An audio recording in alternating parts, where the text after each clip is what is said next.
நல்லது பண்றதுக்கு அரசியலுக்கு வாங்கடா, கொள்ளை அடிக்கிறது கொலை பண்றதுக்கு அரசியலுக்கு. Start rolling. 20 வருடங்களாக இல்லாத கள்ளச்சாராயம் எப்படி தமிழ்நாட்டில் வந்தது? பண்ணுதா மூச்சு வாங்குற மாதிரி இருக்குதான். என்ன சாப்பிட்டாரு? காலையில ஒரு பாக்கெட் சாராயம் சாப்பிட்டுச்சு. ஒரு பாக்கெட் சாராயம் சாப்பிட்டாரா? எங்க? இங்கதான் கருணாபுரத்துலயா? 16 மே 2023 அன்று கள்ளச்சாராய சாவுகள் நடக்கின்றன. ஒருத்தர் 2 பேர் இல்லை, 22 பேர் இருக்கிறார். அந்த பகுதியின் எம்எல்ஏவை பக்கத்தில் வைத்துக்கொண்டு கள்ளக்குறிச்சி மாவட்ட கலெக்டர் இங்கே நடந்தது கள்ளச்சாராய சாவுகள் அல்ல என்று பத்திரிகையாளர்களுக்கு பேட்டி அளிக்கிறார்கள். அதுக்குண்டான விவரங்கள் வந்து இந்த மெடிக்கல் காலேஜ் டெத் ஆர் இந்த தவறான ஆல்கஹால் டெத் மாதிரி நம்ம இல்லைன்னு வந்து தெரிய வருது. தோழர்களே, நினச்சி பார்த்தாலே வயிறு எரியுது. இது கள்ளச்சாராய சாவு கிடையாதுன்ட்டு கலெக்டரே சொல்லிட்டாரு, பக்கத்தில் எம்எல்ஏ இருக்கிறாரு என்று நம்பி அந்த இறப்புக்கு போன மக்கள் அதே கள்ளச்சாராயத்தை குடிக்கிறார்கள். 65 பேர் இறக்கிறார்கள். ஒரு அதிகாரி மீது கடுமையான நடவடிக்கை எடுத்தாரா முதல்வர்?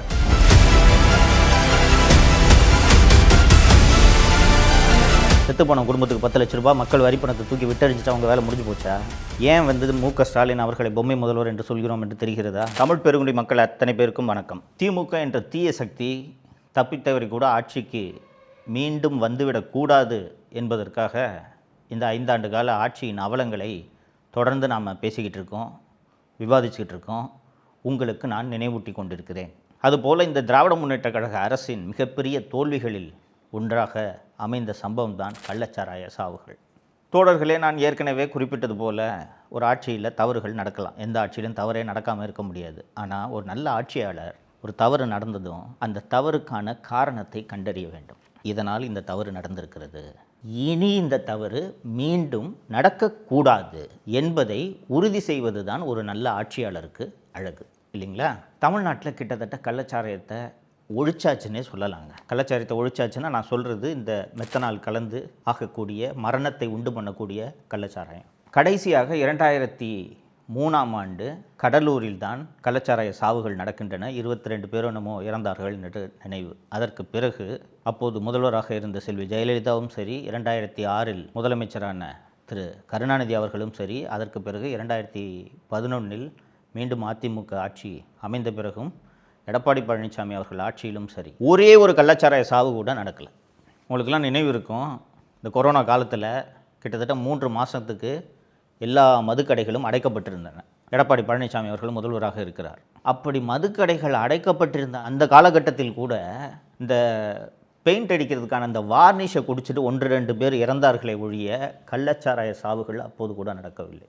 தோழர்களே, 16 மே 2023 அன்று விழுப்புரம் மாவட்டம் மரக்காணம் மற்றும் செங்கல்பட்டு மாவட்டத்தில் கள்ளச்சாராய சாவுகள் நடக்கின்றன. 22 பேர் இருக்கிறார்கள். ஒருத்தர் 2 பேர் இல்லை, 22 பேர் இருக்கிறார்கள். ஒரே கள்ளச்சாராயம், அதாவது அதே கள்ளச்சாராயம் தான் செங்கல்பட்டிலும் விற்கப்பட்டிருக்கிறது, மரக்காணத்திலும் விற்கப்பட்டிருக்கிறது. முதலமைச்சர் ஸ்டாலினே நேரடியாக விழுப்புரம் போய் ஆய்வு நடத்தினார். அப்போது விழுப்புரம் மாவட்டம் எஸ்பியாக இருந்த ஸ்ரீநாத்தாவை பணி இடைநீக்கம் செய்தார்கள். கலெக்டராக இருந்த ராகுல் நாத்தை மாற்றுகிறார்கள். அண்டு செங்கல்பட்டு மாவட்ட எஸ்பியாக இருந்த பிரதீப் என்பவரையும் மாற்றுகிறார்கள். ரைட்டுங்களா? இது நடக்கிறது 16 மே 2023. ஒரு நல்ல ஆட்சியாளருக்கு கடுமையான கோபம் ஏற்பட்டிருக்க வேண்டும். 20 வருடங்களாக இல்லாத கள்ளச்சாராயம் எப்படி தமிழ்நாட்டில் வந்தது? எப்படியா வந்துச்சு தமிழ்நாட்டில் கள்ளச்சாராயம்? மது ஒழிப்புக்கு அமல் பிரிவு என்று ஒரு பிரிவு இருக்கிறது, மாநில உளவுத்துறை இருக்கிறது, சென்ட்ரல் இன்டெலிஜென்ஸ் யூனிட்னு இந்த கள்ளச்சாராயத்தை கண்காணிப்பதற்கென்றே ஒரு இன்டெலிஜென்ஸ் யூனிட் காவல்துறையில் இயங்குகிறது. இது போக ஒவ்வொரு மாவட்ட ஆட்சியரும் அந்த மாவட்டத்தில் டாஸ்மாகோட விற்பனை குறைகிறதா என்பதை வாரந்தோறும் கண்காணிக்க வேண்டும். ஏன்னா ஒரு இடத்துல திடீர்னு குடிக்கிறத யாரும் நிறுத்த போகிறதில்ல. ஒரு இடத்துல டாஸ்மாக் வியாபாரம் குறையுதுன்னா அந்த இடத்துல கள்ளச்சாராய புழக்கம் இருக்கிறது என்று பொருள். அதனால தான் அங்கே வியாபாரம் குறைகிறது. ஸோ இவ்வளவு செட்டப் இருந்தும் எப்படியா 22 பேர் சாகிறான், எப்படி இது வந்துச்சு என்று ஒரு முதலமைச்சர் கடுமையான கோபமடைந்திருக்க வேண்டும். தோழர்களே, சரியாக 1 வருடம் கழித்து 19 ஜூன் 2024 அன்று கள்ளக்குறிச்சி மாவட்டத்தில் மீண்டும் கள்ளச்சாராய சாவுகள் ஏற்படுகின்றன.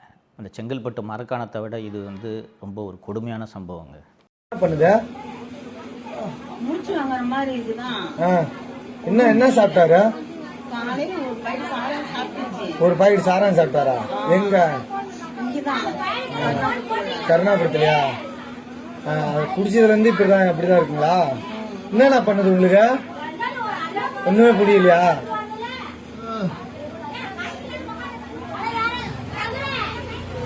கள்ளக்குறிச்சியில் உள்ள கருணாபுரம் என்ற இடத்தில் ஃபஸ்ட்டு இந்த இன்சிடெண்ட்டு தொடங்குது. ஒருவர் மயங்கி விழுகிறார், மயங்கி விழுந்து இறந்து போகிறாரு. ஒரு கணவன் மனைவி உடம்பு சரியில்லைன்ட்டு ஹாஸ்பிட்டலுக்கு போகிறாங்க. உடம்பு ரொம்ப மோசமாக இருக்குது, வயிற்று வலிக்குதுன்னு. இவங்க 3 பேரும் மது அருந்திருக்காங்க.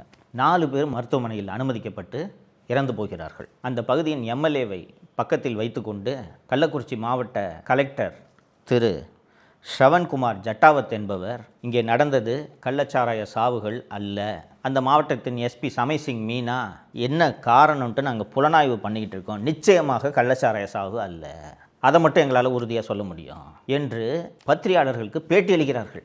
இன்னைக்கு காலையில் நம்ம கள்ளக்குறிச்சி கோட்டைமேடு பகுதி கருணாபுரம் பகுதியில் ஒரு பரபரப்பான செய்தி வந்து எல்லா சமூக வலைதளங்களில் ரிப்போர்ட் ஆனது. இதுக்குண்டான விளக்கம் வந்து நாங்கள் மருத்துவ கல்லூரி ஆஸ்பத்திரியில் இருக்க ரிப்போர்ட் பண்ணக்கூடிய 14 பேருக்கு வந்து நம்ம சிகிச்சை வந்து தமிழக அரசாங்கம் மூலமாக வந்து தரமான சிகிச்சை வந்து நம்ம கொடுத்துட்ருக்கோம். குறிப்பாக இந்த தவறான செய்தி பற்றி விளக்கம் நம்ம கூடுதல் டீட்டெயில் விவரங்களுக்கு போனோம்னா அதில் வந்து ஒரு 3 டெத்து நடந்ததாக வந்து தவறான செய்தி வந்து வந்திருந்தது. இந்த 3 டெத்துமே வந்து நம்மளுடைய கள்ளக்குறிச்சி மெடிக்கல் காலேஜ் ஹாஸ்பிட்டலில் நடந்த இறக்கம் கிடையாது. அதில் பிரவீன் இருக்க ஒரு பையன் வந்து வயிற்று வலின்னு சொல்லி நேற்று வந்துட்டு மறுபடியும் குணமாகிட்டு வீட்டுக்கு போயிட்டாப்புல. அது இல்லாமல் 2 பேர் வந்து வேறு டெத்துக்காக, ஒரு ஆள் வயசாக இறந்துட்டார், இன்னொரு ஆள் ஃபிட்ஸ் மூலியமாக இறந்ததாவது தகவல். அது எல்லாமே வந்து out of the hospital death தான் வந்து நடந்ததுனால அதுக்குண்டான விவரங்கள் வந்து இந்த மெடிக்கல் காலேஜ் டெத்து ஆர் இந்த தவறான ஆல்கஹால் டெத் மாதிரி நம்ம இல்லைன்னு வந்து தெரிய வருது. இந்த 4 பேர் ஏற்கனவே இறந்து போனாங்கன்ட்டு சொன்னேன்ல, அந்த வீட்டின் இழவுக்கு, அவர்களது இறப்புக்கு அந்த ஊர் மக்கள், கிராமம் இல்லையா, ஊர் மக்கள் அத்தனை பேரும் போகிறார்கள். தோழர்களே, நினச்சி பார்த்தாலே வயிறு எரியுது. இது கள்ளச்சாராய சாவு கிடையாதுன்ட்டு கலெக்டரே சொல்லிட்டாரு, பக்கத்தில் எம்எல்ஏ இருக்கிறாரு என்று நம்பி அந்த இறப்புக்கு போன மக்கள் அதே கள்ளச்சாராயத்தை குடிக்கிறார்கள். 65 பேர் இறக்கிறார்கள். ஒருத்தர் 2 பேர் இல்லைங்க, 65 பேர் இறக்கிறார்கள்.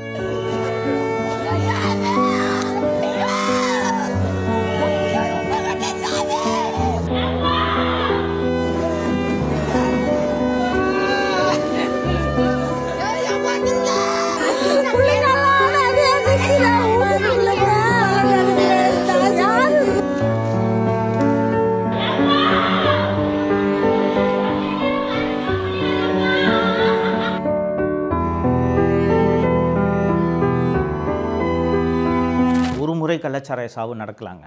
ஒரு நல்ல ஆட்சியாளர் மீண்டும் இந்த தப்பு நடக்காமல் கடுமையான நடவடிக்கை எடுத்திருந்தால் சம்மந்தப்பட்ட அதிகாரிகளை கைது செய்திருக்க வேண்டும். வெறுமனே கள்ளச்சாரம் விற்கிறவனை மட்டும் இல்லை, உனக்கு வேலையே கள்ளச்சாரத்தை தடுக்கிறதாண்டா, என்னடா பண்ணிக்கிட்டு இருந்த என்று சம்மந்தப்பட்ட காவல்துறை அதிகாரிகளை கைது செய்திருந்தால் கள்ளக்குறிச்சி 65 உயிர்களை காப்பாற்றியிருக்கலாமா இல்லையா?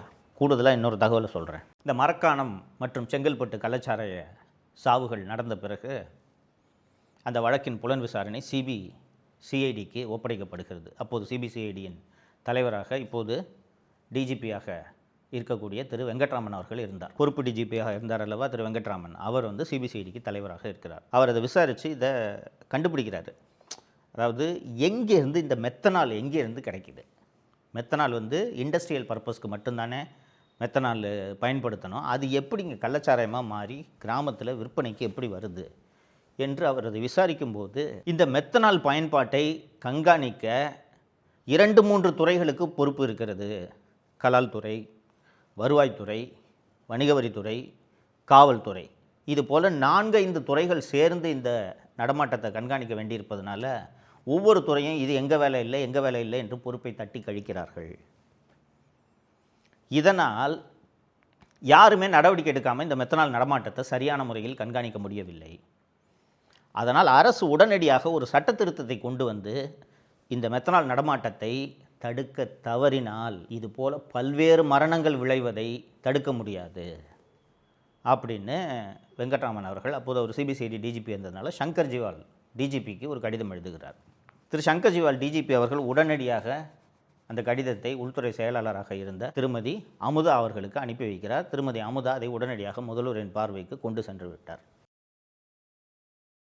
அப்போது விழித்துக்கொண்டு நடவடிக்கை எடுத்திருந்தால் கள்ளக்குறிச்சியில் 65 பேர் இறந்திருக்க மாட்டார்களா இல்லையா? செங்கல்பட்டு மற்றும் மரக்காணத்தில் இந்த கள்ளச்சாராய சாவுகள் நடந்ததும் அரசு உடனடியாக செய்த வேலை என்னவென்றால், இறந்து போன அத்தனை பேருக்கும் 10 லட்சம் ரூபாய் தலா, ஒரு குடும்பத்துக்கு இறந்தவர்களுக்கு தலா 10 லட்சம் ரூபாய் நிதி அறிவிக்கப்பட்டது. ஏற்கனவே செங்கல்பட்டு மற்றும் மரக்காணத்தில் இறந்தவர்களுக்கு 10 லட்சம் ரூபாய் நிதி அறிவிக்கப்பட்டு விட்டதால் அதன் பிறகு கள்ளக்குறிச்சியில் இறந்த 65 பேருக்கும் தலா 10 லட்சம் ரூபாய் வழங்கப்பட்டு விட்டது. இது ஏழை மக்கள், தலித் மக்கள், விளிம்பு நிலை மக்கள், அவர்களுக்கு 10 லட்சம் ரூபாய் சென்று சேர்வது எங்களுக்கு ஒன்றும் வருத்தம் இல்லை, மக்களுக்கும் வருத்தம் இருக்காது.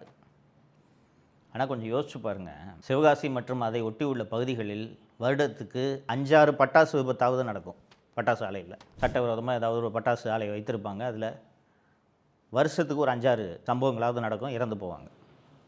அதில் இறக்குறவங்களுக்கு அரசு கொடுக்கக்கூடிய இழப்பீடு என்ன தெரியுமா? வெறும் 3 லட்சம் ரூபாய். வயிற்று பொழப்புக்காக பட்டாசு ஆலையில் வேலை செஞ்சு இறக்குறவனுக்கு 3 லட்சம் ரூபாய், கள்ளச்சாராயம் குடித்து செத்தவனுக்கு 10 லட்சம் ரூபாய் கொடுக்குற திராவிட மாடல் அரசை எங்கேயாவது பார்த்துருக்கீங்களா நீங்கள்? ஆட்சி நடத்த தெரியாதவர்கள் நடத்தினால் ஆட்சி எப்படி இருக்கும் என்பதற்கான உதாரணம் தான் இது. இது போன்ற ஒரு கேலி கூத்தான ஆட்சியை எங்கேயாவது பார்க்க முடியுமா? செங்கல்பட்டு மரக்காணத்தில் கள்ளச்சாராய சாவுகள் நடந்தபோது அந்த அதிகாரிகள் மீது கடுமையாக நடவடிக்கை எடுத்திருந்தால் இந்த கள்ளக்குறிச்சியில் இந்த மரணங்கள் நடந்திருக்குமா? நண்பர்களே, மாநில அரசு இந்த வழக்கை சரியாக விசாரிக்காது. ஏற்கனவே செங்கல்பட்டு மற்றும் மரக்காணம் கள்ளச்சாராய சாவுகள் குறித்து சிபிசிஐடி விசாரித்து கொண்டிருக்கிறது. அந்த விசாரணை நடந்து கொண்டிருக்கும் போதே மீண்டும் கள்ளச்சாராய சாவுகள் நடந்திருக்கின்றன என்று அண்ணா திராவிட முன்னேற்ற கழகம் சார்பில் சென்னை உயர்நீதிமன்றத்தில் வழக்கு தொடுக்கப்படுகிறது. சென்னை உயர்நீதிமன்றம் மனுதாரர் சொல்கிற வாதத்தை ஏற்றுக்கொண்டு இந்த வழக்கு விசாரணையை சிபிஐக்கு மாற்றுகிறோம் என்று மாற்றி உத்தரவிட்டது. அப்படி மாற்றும்போது உயர்நீதிமன்றம் சொன்ன ஒரு முக்கியமான காரணம் என்ன தெரியுமா? இத்தனை பேர் சாவுக்கு காரணமான அந்த மாவட்ட எஸ்பி சமைசிங் மீனாவை அந்த சம்பவம் நடந்தபோது சஸ்பெண்ட் செய்தது அரசு. ஆனால் 3 மாதம் கழித்து எந்த காரணமும் சொல்லாமல் அந்த அதிகாரிக்கு மீண்டும் பதவி வழங்கப்பட்டு விட்டது. ஏற்கனவே செங்கல்பட்டு மற்றும் மரக்காணம் கள்ளச்சாராய சாவுகளுக்கு பொறுப்பு என்று விழுப்புரம் எஸ்பியாக இருந்த ஸ்ரீநாத் ஐபிஎஸ்ஐ சஸ்பெண்ட் செய்தார்கள் என்று சொன்னேன் அல்லவா? அவருக்கும் மீண்டும் வேலை வழங்கப்பட்டு விட்டது. ஏற்கனவே உங்களுக்கு நினைவிருக்கும், பல்வீர் சிங் என்ற அந்த பல்லை பிடுங்கிய அந்த ஐபிஎஸ் அதிகாரிக்கு மீண்டும் பணி வழங்கப்பட்டது என்பதை நான் ஏற்கனவே சொல்லியிருந்தேன். அதே போல் இந்த கள்ளச்சாராய சாவுகளுக்கு காரணமான ஐபிஎஸ் அதிகாரிகளுக்கும் மீண்டும் பணி வழங்கப்பட்டு விட்டதால் இதுவே ஒரு முக்கியமான காரணம், இந்த வழக்கு விசாரணை சரியாக நடைபெறாது அப்படின்னு சொல்லி சென்னை உயர்நீதிமன்றம் கள்ளக்குறிச்சி கள்ளச்சாராய சாவு விவகாரத்தை சிபிஐ விசாரணைக்கு மாற்றியது. ஏன் மு.க. ஸ்டாலின் அவர்களை பொம்மை முதல்வர் என்று சொல்கிறோம் என்று தெரிகிறதா? ஒரு முதல்வருக்கு கோபம் வர வேணாமாங்க? என் ஆட்சியில் இப்படி நடக்குது, 20 வருஷமாக இல்லாத கள்ளச்சாராய சாவுகள் என் ஆட்சியில் நடக்குது, என்ன தாண்டா பண்ணிட்டுருக்கீங்க நீங்களாம் அதிகாரிங்க? உங்களுக்கெல்லாம் எதுக்கு இவ்வளவு சம்பளம், எதுக்கு இவ்வளவு ஆள்பலம்? இந்த ஆட்சிக்கு தொடர்ந்து அவப்பெயர் ஏற்படுத்தி தருகிறீர்களே அப்படின்னு ஒரு அதிகாரி மீது கடுமையான நடவடிக்கை எடுத்தாரா முதல்வர்? அப்போ இவர் பொம்மை முதல்வரா இல்லையா? அப்போ இந்த பொம்மை முதல்வரோட ஆட்சி தொடர்வதற்குத்தான் நீங்கள் திமுக கூட்டணிக்கு வாக்களிக்க போகிறீர்களா? ஏன் திமுக ஆட்சி வந்தாலே மக்கள் வெறுப்படைகிறார்கள், கோபமடைகிறார்கள், கடுமையான எரிச்சல் அடைகிறார்கள் என்பது புரிகிறதா? கொஞ்சம் யோசிச்சு பாருங்கள். நீங்களோ நானோ பாக்கெட்டில் வைக்கிற கள்ளச்சாராயத்தை ஒரு நாளும் குடிக்க போகிறதில்ல இல்லைங்களா? மது அருந்தும் பழக்கம் உள்ளவர்கள் போய் வசதியான பாரில் குடிப்போம், இல்லைன்னா டாஸ்மாகில் விற்கக்கூடிய மதுவை வாங்கி குடிப்போம். கள்ளச்சாராய பாக்கெட்டை ஏழை தானேங்க குடிப்பான். இந்த இறந்த 65 பேரில் பெரும்பாலானோர் தலித்துகள் தோழர்களே. இவ்வளவு பேர் மரணத்துக்கு காரணமான ஒரு ஆட்சி தொடர வேண்டுமா? செத்துப்போன குடும்பத்துக்கு 10 லட்ச ரூபாய் மக்கள் வரிப்பணத்தை தூக்கி விட்டறிஞ்சிட்டு அவங்க வேலை முடிஞ்சு போச்சா? இந்த தவறுக்கு காரணமானவர்கள் யார் என்பதை கண்டறிந்து நடவடிக்கை எடுக்க வேண்டுமா வேண்டாமா? அதை செய்யாத முதல்வர் பொம்மை முதல்வர் தானே. அப்போ இந்த பொம்மை முதல்வரோட ஆட்சி தொடர வேண்டுமா இல்லையா என்பதை வாக்களிக்கும் தினத்தன்று நீங்கள் சிந்திக்க வேண்டும். இதனால்தான் திமுகவை தீய சக்தி என்று சொல்கிறோம். நான் மட்டும் சொல்லவில்லை, எதிர்க்கட்சிகள் சொல்கின்றன, மக்களே சொல்கிறார்கள். அதனால் இந்த தீய சக்தி மீண்டும் ஆட்சிக்கு வந்துவிடக்கூடாது என்பதை மனதில் வைத்து தேர்தல் நாளன்று நீங்கள் வாக்களிக்க வேண்டும் என்று கேட்டுக்கொள்கிறேன். மீண்டும் சந்திப்போம். நன்றி. தமிழகத்தை காப்போம்.